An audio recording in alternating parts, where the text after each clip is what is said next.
Hello class 10 के student, स्वागत है आप सभी का मैग्नेट ब्रेन्स के इस प्लेटफॉर्म पर जहां मिलता है आपको बिल्कुल ही free and quality education from kindergarten to class 12 class 10 board exam के प्रिपरेशन में। आज हम डिस्कस करने वाले हैं अपने इस पूरे प्रैक्टिकल के सबसे आखिरी एक्सपेरिमेंट को। तो ये हमारा लास्ट एक्सपेरिमेंट है जो कि हमारे फिजिक्स वाले पार्ट से है, एक्सपेरिमेंट नंबर 6। तो मैं शुभम श्रीवास्तव स्वागत करता हूं आप सभी का class 10 physics most important viva questions की सीरीज में, जहां आज हम लोग डिस्कस करेंगे अपने एक्सपेरिमेंट नंबर 6 को। बायोलॉजी के सारे एक्सपेरिमेंट्स को हमने देख लिया, केमिस्ट्री से हमने सारे एक्सपेरिमेंट्स को देख लिया और फिजिक्स से हमारा ये आखिरी एक्सपेरिमेंट है। मतलब हमारा एक्सपेरिमेंट वाला पार्ट आज यहीं पर समाप्त होने वाला है। तो सबसे पहले हम नजर डालेंगे कि ये एक्सपेरिमेंट हमसे कहना क्या चाहता है और उसके बाद हम लोग डिस्कस करेंगे कि इस एक्सपेरिमेंट से कौन कौन से मोस्ट इंपॉर्टेंट वाइवा क्वेश्चंस आपसे पूछे जा सकते हैं आपके एक्सटर्नल के द्वारा।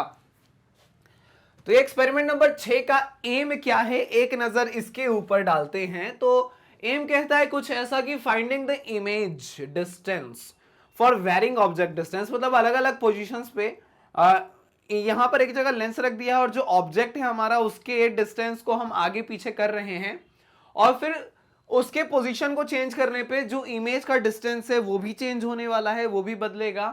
तो वो किस तरीके से बदलता है कॉन्वेक्स लेंस के थ्रू, तो उसको देखना है, उसको पता करना है।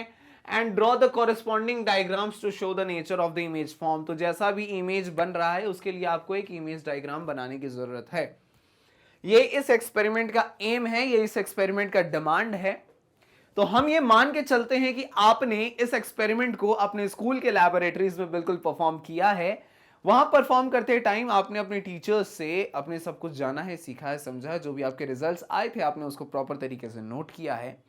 और आज हम लोग इसी से डिस्कस करने वाले हैं मोस्ट इंपॉर्टेंट वाइवा क्वेश्चंस। तो देखते हैं कौन कौन से बेहतरीन सवाल हमसे पूछे जा सकते हैं। हम देखिए, जैसे ही हम अपने इस एम को देखेंगे, हमें यहां पर लेंस के थ्रू, कॉन्वेक्स लेंस के थ्रू ये हमें इमेज फॉर्म करवाना है। क्वेश्चन भी हमसे यही पूछे जा सकते हैं, लेंस से रिलेटेड क्वेश्चंस हमसे ज्यादा पूछे जा सकते हैं वाइवा में भी।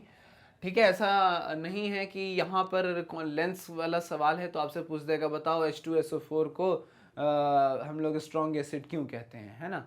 तो जैसा हमारा एम है इसी से रिलेटेड वाइवा क्वेश्चंस रहते हैं।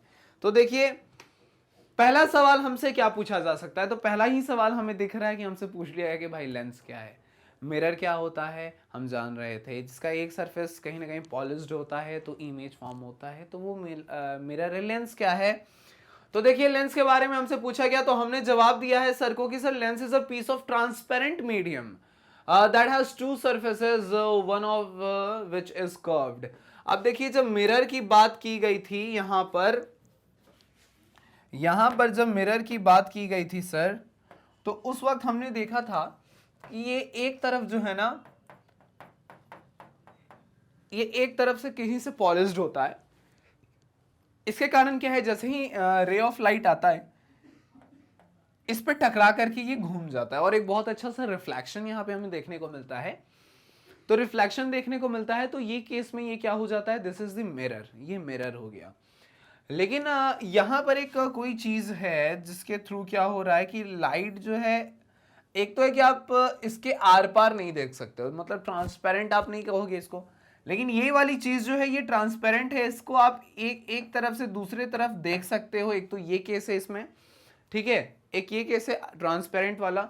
दूसरी चीज ये है कि इसमें कहीं से पॉलिश नहीं है, दोनों सरफेस जो है इसके, अब क्या कह रहा है कि दोनों सरफेस इसका जो है वो ट्रांसपेरेंट है। और लेंस की खास बात यह है कि इसका सरफेस जो होते हैं वो कर्व्ड होते हैं। इसके सरफेस कैसे होते हैं, कर्व्ड होते हैं। अगर हम इस तरीके से बनाएं तो ये भी हमें देखने को मिल रहा है सरफेस कर्व्ड है। अगर हम इस तरीके से बनाएं तो भी हमें देखने को मिल रहा है सरफेस कर्व्ड है। अगर हम लोग इस तरीके से बना रहे हैं, इस तरीके से अगर हम लोग बना रहे हैं तो भी हमें देखने को मिल रहा है कि सरफेस हमारा कर्व्ड है। मतलब हम कोई सा भी लेंस हम बनाएं उसमें हमें देखने को मिलता है कि इसका कोई ना कोई सरफेस जो है वो कर्व्ड होता ही है। तो सिंपल सर का सवाल था कि बताओ लेंस क्या होता है, तो हमने जवाब दे दिया कि sir lens is a piece of transparent medium. तो ट्रांसपेरेंट मीडियम है तो लाइट जो है वो इसके इसको आर पार लाइट इसको इसके एक एंड से घुसता है और दूसरे एंड से निकल जाता है, मतलब हम इसके आर पार देख सकते हैं। तो lens is a transparent medium that has the two surfaces and one of which is curved. तो इसके पास दो सरफेस हैं और इसमें से एक ना एक जो है वो जो है कर्व्ड होता ही है। ठीक है, दो सरफेस इसके पास जिसमें से एक जो है वो कर्व्ड होता ही है। समझ में आ रही है चीजें क्या हम डिस्कस करना चाह रहे हैं? तो ये हो जाता है लेंस। तभी तो जब किसी तरीके का विजन डिफेक्ट आता है तो लेंस का यूज किया जाता है। तो लेंस का यूज जब हम करते हैं तो उस लेंस के थ्रू जब वो लाइट का रे पास होता है तो वो रिफ्रैक्ट कर जाता है। तो जैसे ही वो उसमें रिफ्रैक्शन देखने को मिलता है तो फिर जो हमारा जो विजन का जो डिफेक्ट है हम उसके तरफ काम कर सकते हैं, फिर हम उसको नॉर्मल कर सकते हैं। ठीक है, तो ये होता है हमारा लेंस। ठीक है, आगे बढ़ें क्या? आगे बढ़ते हैं। लेंस के बाद सर ने हमसे पूछ लिया कि what is the focal length of a convex lens. तो अब कॉन्वेक्स लेंस के फोकल लेंथ के बारे में सर ने जब पूछ लिया तो हम बोलेंगे सर को कि sir the focal length is the distance between the focus and optical centre of convex lens. तो कहने का मतलब है कि जो भी कॉन्वेक्स लेंस है, इस कॉन्वेक्स लेंस का अगर ये मान लो कि ये ऑप्टिकल सेंटर है तो यहां से लेकर के फोकस ये जो एफ है, ये जो दूरी होगी इसी को हम इसके फोकल लेंथ के नाम से जानेंगे। हम किस नाम से जानेंगे इसको? तो इसी को फोकल लेंथ के नाम से जानेंगे। सर का बेहतरीन सवाल कि मुझे ये बताओ कि what is the focal length of a convex lens. तो हमने सर को जवाब दिया कि the focal length of is the distance between the focus and the optical centre of the convex lens. तो इसके बीच की जो दूरी है इसी को हम लोग किस नाम से जानते हैं? तो इसको फोकल लेंथ के नाम से जाना जाता है। ठीक है, समझ में आ रही है चीजें? तो इसको भी आप नोट कर सकते हो, आप इसको भी स्क्रीनशॉट निकाल सकते हो। बहुत ही आसान, बहुत ही बेसिक सा सवाल है, यही सब आपसे पूछा जा सकता है ना? तो ये आप इसको नोट कर सकते हो। सीधा सीधा जाना कि सर ऑप्टिकल सेंटर और जो ऑप्टिकल सेंटर और ये जो फोकस के बीच की दूरी है इसी को तो हम फोकल लेंथ के नाम से जानते हैं, है ना? बहुत ही प्यारा सा छोटा सा सवाल हमने इसका आंसर दिया है। ठीक है, तीसरा सवाल क्या हमसे पूछा जा सकता है? देखिए, तीसरा सवाल हमसे पूछा जा सकता है कि what is the principal axis of a convex lens. तो देखिए, तो प्रिंसिपल एक्सिस की जब हम बात करते हैं तो principal axis is an imaginary straight line. एक इमेजिनरी लाइन है, ये एक्चुअली ऐसा नहीं कोई लाइन वहां पे खींचा हुआ होता है। एक इमेजिनरी स्ट्रेट लाइन हम मानते हैं जो पास करता है सेंटर ऑफ कर्वेचर से। ठीक है, जो सेंटर ऑफ कर्वेचर से पास करे द टू स्फेरिकल सर्फेसेस, दो स्फेरिकल सर्फेसेस के सेंटर से पास करता है। एक को हमने C1 और दूसरे को C2 नाम दे दिया है। दो लेंस हमारे पास, फॉर एग्जांपल L1 है, या L1 L2 भी कर सकते हैं, इसको X1 X2 भी कर सकते हैं क्योंकि यहाँ C1 C2 है। तो L1 लेंस और L2 लेंस का centre of curvature is C1 और इसका centre of curvature is C2 और इसका जो है प्रिंसिपल एक्सिस वो हो जाएगा X1 और इसका हो जाएगा प्रिंसिपल एक्सिस X2। तो क्या है ये X1 X2? तो this is the imaginary straight line passing through the centre of curvature and the two spherical surfaces of the convex lens L1 and L2। तो इसको हम क्या कह देते हैं? तो इसको हम कहते हैं द प्रिंसिपल एक्सिस। एक इमेजिनरी लाइन है, ऐसा नहीं कि एक लाइन यहाँ से ऐसे खींचा हुआ है ना, ये इमेजिनरी स्ट्रेट लाइन है। ठीक है, ये तीसरा क्वेश्चन आपसे पूछा जा सकता है ना? आगे चलते हैं और देखते हैं, इसको भी आप नोट कर सकते हो, स्क्रीनशॉट निकाल सकते हो। फिर आगे चलते हैं और देखते हैं कि आगे और कौन कौन से सवाल हमसे पूछे जा सकते हैं। तो कह रहा है कि फॉर ड्राइंग द रे डायग्राम इन ए लेंस। अब लेंस में रे डायग्राम बनाना है, जिस तरीके से हम मिरर में रे डायग्राम बनाते हैं ना, रे डायग्राम बनाते हैं मिरर में, ऑब्जेक्ट को हमने रख दिया और हम फिर देखते हैं कि जो इमेज बन रहा है वो कहाँ बनेगा, कैसे बनेगा। Same in the case of lens कि जब इसमें हम रे डायग्राम बनाते हैं, हमने ऑब्जेक्ट को ये किसी जगह पे रख दिया, फिर हम देख रहे हैं कि उस ऑब्जेक्ट का हमने पोजीशन तय कर दिया है कि अब इमेज कहाँ बनेगा हमें ये देखना है और किस तरीके से बनेगा वो देखना है। तो इसी तरीके से कोई तीन रे का नाम लेना है जिसको लेकर के हम कोई भी रे डायग्राम ड्रॉ कर सकते हैं।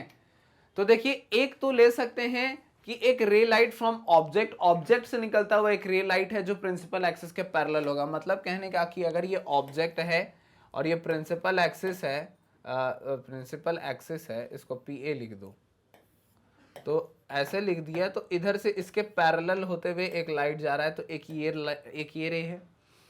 ए ray of light passing through the principal focus, और एक है जो प्रिंसिपल फोकस से, यहाँ अगर फोकस यहाँ पर एफ है तो ये इधर से पास हो जाए, और एक रे light passing through the optical centre, और एक जो है सीधा ऑप्टिकल सेंटर यहाँ पर जो है ऑप्टिकल सेंटर यहाँ से सीधा पास हो जाए।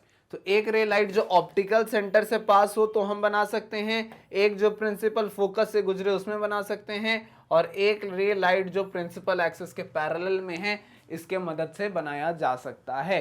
तो ये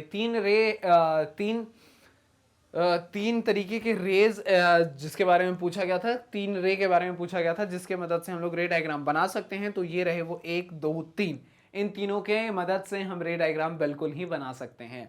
समझ में आ रही हैं चीजें? आप इसको भी नोट कर सकते हो, स्क्रीनशॉट ले सकते हो। फिर हम चलते हैं अपने अगले सवाल क्वेश्चन नंबर 5 के तरफ, कि पांचवा सवाल हमसे क्या पूछा जा रहा है। तो ये आ गया हमारा पांचवा सवाल, और पांचवें सवाल में हमसे कहता है कि what should be the position of the object so as to obtain virtual image by a convex lens. अब देखिए कि कॉन्वेक्स लेंस के थ्रू ये लाइट को जाना है और इमेज जो बनना है वो वर्चुअल बनना है। तो वही पूछ रहा है कि इमेज को वर्चुअल बनाने के लिए जो ऑब्जेक्ट है उसको कहां प्लेस करना पड़ेगा। तो देखिए, जब हम किसी ऑब्जेक्ट को ऑप्टिकल सेंटर और यहां फोकस के बीच में अगर हम यहां रख देंगे तो जो इमेज बनेगा वो वर्चुअल बनेगा।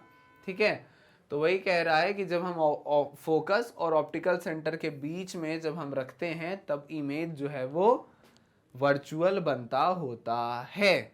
ठीक है, ये कुछ 5 सवाल हमसे पूछे जा सकते हैं। एक बार हम क्विक रिवीजन करते हैं। तो हमारा ये जो एम था कि हमें image distance of the varying object distances in the case of convex lens and draw the corresponding diagrams to show the nature of the image, ये हमारा एम। और इससे पहला सवाल हमसे पूछा गया था व्हाट इज लेंस। जवाब में हमने दे दिया कि lens is a piece of transparent medium that has 2 surfaces, जिसमें से एक जो है वो कर्व्ड होगा। फोकल लेंथ की बात की गई थी कॉन्वेक्स लेंस की, तो जो फोकल लेंथ है वो फोकस और ऑप्टिकल सेंटर के बीच की जो दूरी है उसको हमने फोकल लेंथ का नाम दे दिया था। तीसरे सवाल में हमसे प्रिंसिपल एक्सिस के बारे में पूछा गया तो सर ये प्रिंसिपल एक्सिस जो है इमेजिनरी स्ट्रेट लाइन होता है जो कि centre of curvature C1 C2 से पास होता है of the lens L1 L2। ठीक है, रे डायग्राम के बारे में पूछा गया था कि लेंस के थ्रू जब हम रे डायग्राम बनाते हैं, मिरर वाले केस में तो देखा ही था, जब लेंस वाले केस में जब हमको रे डायग्राम बनाना है तो हमें कोई सा भी ऐसे 3 रे के बारे में बता दीजिए जिसके मदद से हम रे डायग्राम बना सकते हैं। तो एक रे वो है जो कि निकल रहा हो ऑब्जेक्ट से एंड वो प्रिंसिपल एक्सिस के पैरेलल चले। दूसरा कि एक रे लाइट है जो प्रिंसिपल फोकस से पास होना चाहिए, और एक रे लाइट है जो कि ऑप्टिकल सेंटर से पास होना चाहिए। तो इनका यूज करके हम रे डायग्राम बना सकते हैं। और पांचवा हमसे पूछा गया था कि ऑब्जेक्ट का पोजीशन हम क्या रखें सच दैट की जो इमेज है वो वर्चुअल बने इन the case of convex lens. तो सर हम कुछ नहीं, हम ऑप्टिकल सेंटर और फोकस के बीच में जब हम इमेज को डालेंगे तो ये जो इमेज है वो वर्चुअल बन करके मिल जाएगा। ठीक है, समझ में आ रही चीजें? तो यही कुल क्वेश्चंस थे वाइवा के जो आपसे पूछे जा सकते थे। तो इसी के साथ हमने समाप्त किया है अपने मोस्ट इंपॉर्टेंट वाइवा क्वेश्चंस को। फिजिक्स, केमिस्ट्री, बायोलॉजी सब कंप्लीट है। पूरा कोर्स आपको इस प्लेलिस्ट में मिल जाएगा। आपको जाना है डिस्क्रिप्शन बॉक्स में, फुल प्लेलिस्ट के लिंक को उठाइए, जितने भी वीडियोस है सबको देख जाइए और जितने भी क्वेश्चंस है सबको एक नजर घूम जाइएगा। तो आपका एक भी ऐसा क्वेश्चन नहीं है जो आपके वाइवा एग्जाम में छूटने वाला है। जाते जाते एक और इन्फॉर्मेशन आपके लिए, that is about magnet brains, एक ऐसा प्लेटफॉर्म जो देता है आपको बिल्कुल ही free and quality education from kindergarten to class 12th। CBSE English medium, CBSE Hindi medium, different state boards, competitive exams like NTSC, olympiad, CUET सबकी तैयारी करवाई जाती है बिल्कुल ही फ्री ऑफ कॉस्ट। वीडियोस आपको मिल जाएंगे हमारे यूट्यूब चैनल पे। नहीं मिल रहे आप डाउनलोड कर सकते हैं हमारे ऐप को, या फिर आप विजिट कर सकते हैं www.magnetbrains.com। यहाँ आना है, अपने क्लास पे जाना है, सब्जेक्ट को चुनना है और फिर अपने जो भी लेक्चर है उसको सेलेक्ट करके एंजॉय करना है वीडियोस को और एग्जामिनेशन में अच्छे मार्क्स स्कोर करना है। कोई डाउट है तो कमेंट बॉक्स में भी आप पूछ सकते हैं। तो इन्हीं अच्छी बातों के साथ हंसते रहिए, मुस्कुराते रहिए और पढ़ते रहिए मैग्नेट ब्रेन्स के साथ। Tata, thank you, bye bye.